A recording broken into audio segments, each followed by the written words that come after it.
हुजे त अल्लाह ताला संदन सिरन में, खानदानन में, बचड़न में, खुसूसी संदन इदारन में बरकतूं पैदा फरमाए। शिकारपुर शहर ऐं पसगिरदाई जे ताकतवर सरमाएदार सरदारन ऐं अमीरन ऐं पीरन खे बि अल्लाह ताला इन पासे मुतवजो बनाए त उहे हिन इदारन खे तरक्की वठराए, पंहिंजी दुनियावी भलाई बि हासिल कनि त उखरवी नेमतों सां बि माला माल थी वञनि।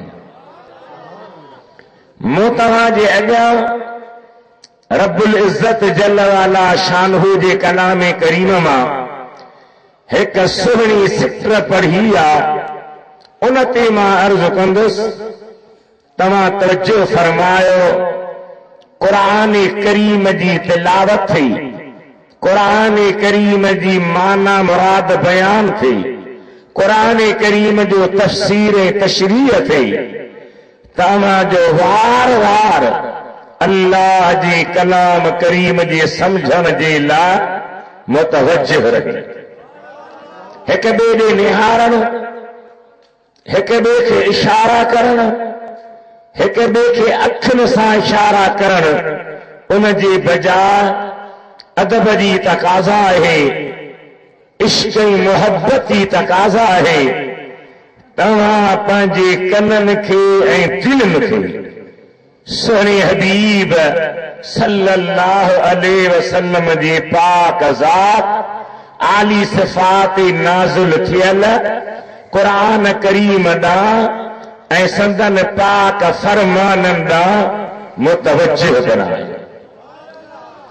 इस्लामी दुनिया के नामवर मुअर्रिख़ अल्लामा इब्ने असाकिर तारीख़ दिमश्क में हजरत अनस बिन मालिक सहाबी रदी अल्लाह ताला अन्हु जी जिंदगी मुबारक जे अहवाल लिखंदे एक हदीस आंदी आहे त हजरत अनस नंढो हो, 10 सालन जी उम्र जो हो। संदस वालिद माजिद जंहिंखे उम्मे सुलैम सॾींदा हुआ, उहा हज़रत अनस खे वठी ऐं सुहिणे नबी पाक जे ख़िदमत में आई। तवज्जो ॾिजो। अर्ज़ थी करे या रसूल अल्लाह, मदीने मुनव्वरह में रहंदड़ अंसार उन्हनि जूं औरतूं मालदार आहिनि, खुशहाल आहिनि, कुछ न कुछ पैसे वारियूं आहिनि, कुछ न कुछ अवां जी ख़िदमत में हदिया तोहफ़ा पेश करे वयूं आहिनि। मां ग़रीब आहियां, मूं वटि ॿियो कुझु न हो। ही मां पंहिंजो 10 सालनि जो पुटु अनस तव्हां जी ख़िदमत में तोहफ़े तौर पेश थी कयां, हिन खे पंहिंजी ख़िदमत में क़बूल फरमायो।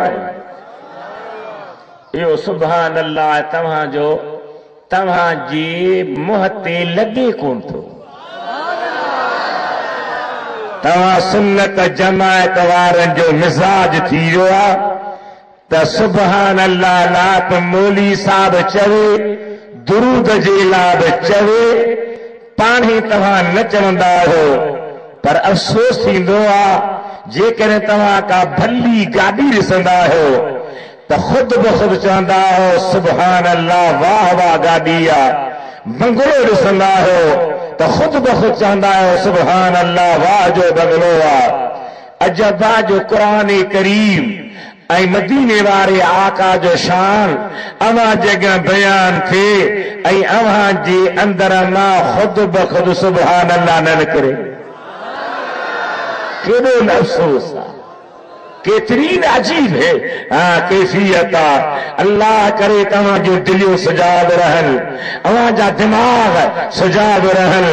मुझे सुहिणे नबी करीम जी दरबार में आई ऐं उहा दरबार जिते जो सवाली कदह न खाली। मुझे को सिंधी में शेर आ, साइल खुलियल आहे सरदार जो दरवाज़ो। कुछ चुरो कुछ पंहिंजे शहर जो भी मकाम ज़ाहिर कयो। मोर तई मायो दुख न खयो वञा त सुतल हा जाॻिया ई कोन्हे। साइल खुलियल आहे सरकार जो दरवाज़ो। बंद छो न बंद थींदो दिलदार जो दरवाज़ो। साइल खुलियल आहे सरदार जो दरवाज़ो।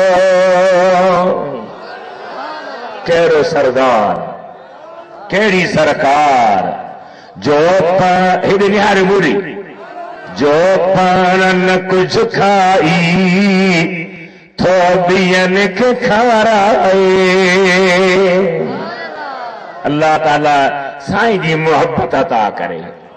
जो पाण न कुझु खाई थो ॿियनि खे खाराए।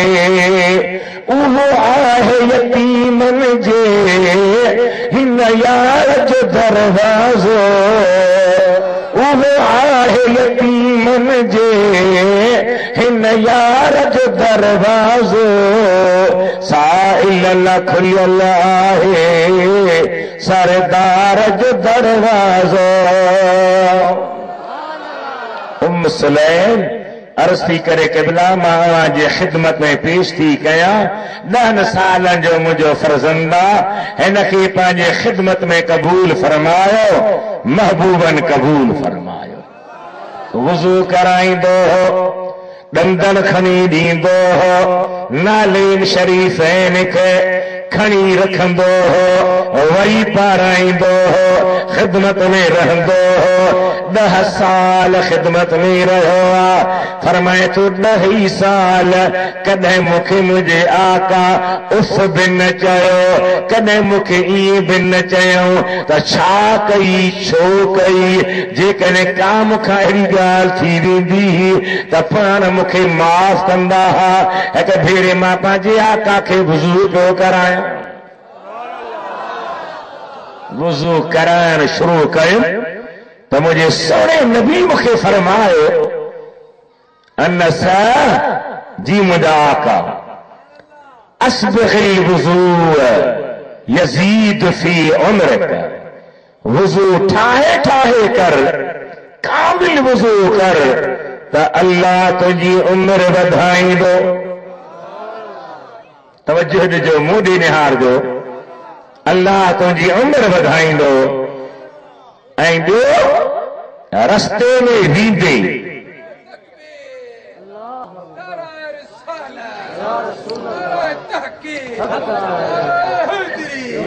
क़िबला साईं सैयद गुलाम रिज़वान थोरो तवज्जो फरमायो। रस्ते में वेंदे साईं फरमाइनि था अनस वुज़ू कामिल रख अल्लाह तुंहिंजी उम्र वधाईंदो। ॿियो रस्ते में वेंदे सुञाणी न सुञाणी मुस्लमान सो हुजे उनखे अस्सलाम अलैकुम चवंदो कर। अल्लाह ताला तुंहिंजूं नेकियूं वधाईंदो। हेॾे हेॾे अदा हेॾे सभु अल्हम्दुलिल्लाह उलमा पीर साहबान सादात सगोरा अवां जे इलाइक़नि जा अमीर स्टेज ते जलवे अफ़रोज़ आहिनि। अवां तकरीरनि खां पोइ उन्हनि सां मिली सघो था हथ चुमी सघो था। त हिकिड़ो अर्ज़ मां अवां खे कयां त जॾहिं क़ुरान करीम मदीने वारे घोट जी ॻाल्हि हले त तवज्जो एॾां ॾियो। पोइ अवां खे मौक़ो मिलंदो। साईं मौलाना शफीक अहमद साहब स्टेज में छेड़े में रखी आहे त को तकिड़ो निकिरी न वञे। चई हसारे मार के लतारे वञण को सवलो आहे। ॿुधो मुंहिंजा भाई ॿुधो। साईं फरमाइनि था सलाम वराईंदो कर अस्सलाम अलैकुम चवंदो कर। अल्लाह ताला उन जे बदिले में तुंहिंजूं नेकियूं